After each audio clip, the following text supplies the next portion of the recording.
everyone, and welcome to MyniQ podcast. I'm your host, and I'll be sharing short English stories and conversations with you every day. Today's episode is Shadows on the Lunar Plate. And the text level is 6. Learn how to talk about things that might happen and things that describe other things. Stick around till the end for 5 quick questions to test your understanding. Alright then, let's get listening. Shadows on the lunar plate. Dr. Emma Taylor gazed up at the moon, her eyes fixed on the faint shadows cast by the lunar rover. She had been waiting for this moment for years. The first photograph of the moon's surface, taken using a new technique that would change the face of astronomy forever. But as she examined the plate, she noticed something strange. A dark shape lurking in the corner of the image seemed to be watching her. Emma's mind racing, she called for her colleague, Dr. Ryan Thompson. Together, they pored over the data, trying to make sense of the anomaly. But as they delved deeper, they realized that something was very wrong. The shadow wasn't just a glitch, it was a message encoded in the photographic plate. As they pieced together the cryptic clues, Emma and Ryan began to unravel a sinister plot that threatened to destroy not only their reputations but also the very fabric of scientific discovery. They were racing against time to uncover the truth behind the lunar photograph before it was too late. Now, let's move on to the conversation between Billy, Meg, Hallie, and their teacher, Lua, after reading the novel. I was on the edge of my seat the whole time, wondering what the dark shape was and why it was encoded in the photograph. Yeah, me too. I loved how they had to figure out the cryptic clues. It's like a real-life mystery. I don't know if I would have figured it out as quickly as they did, but it was cool how they unraveled the sinister plot. This novel is an excellent example of how science and history can intersect in fascinating ways. The author did a great job of weaving together different threads to create a compelling narrative. I loved how Emma and Ryan were such well-developed characters. They seemed so real, like I could imagine myself in their shoes.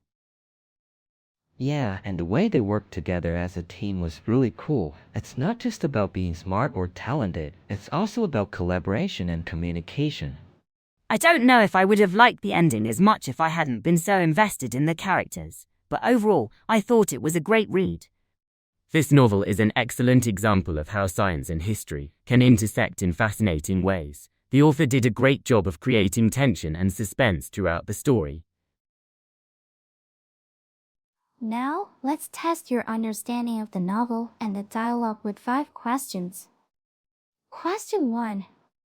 What was Dr. Emma Taylor waiting for?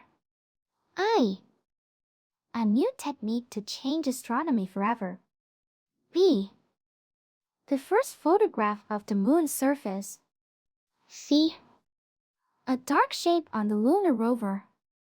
D. A sinister plot to destroy scientific discovery. E. A mystery to unravel. The answer is B. The first photograph of the moon's surface. Question 2. What did Dr. Emma Taylor notice on the photographic plate? A glitch in the image. B. A message encoded in the plate. C. A shadow cast by the lunar rover. D. The face of the moon. E. The fabric of scientific discovery. The answer is B. A message encoded in the plate. Question 3. Who did Dr. Emma Taylor call for help? A. Her colleague, Dr. Ryan Thompson. B. A local astronomer. C. The police. D.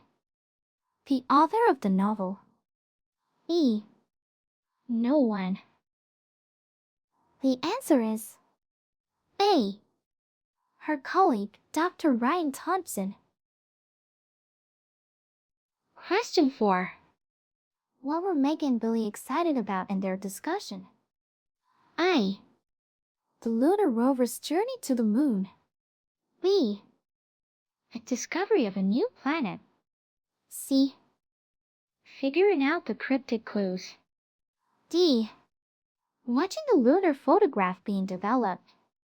E. Understanding the sinister plot. The answer is C. Figuring out the cryptic clues. Question 5. Who did Liz say was an excellent example of how science and history can intersect? A. The author of the novel. B. Dr. Emma Taylor. C. Dr. Ryan Thompson. D. Mac. E. The characters in the story. The answer is A. The author of the novel. That's it for today's quiz. How many did you answer correctly?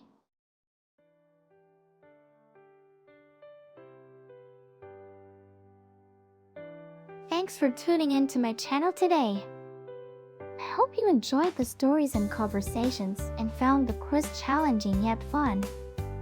Don't forget to subscribe or follow us for more daily English learning content. Until next time, keep practicing your English and have a wonderful day.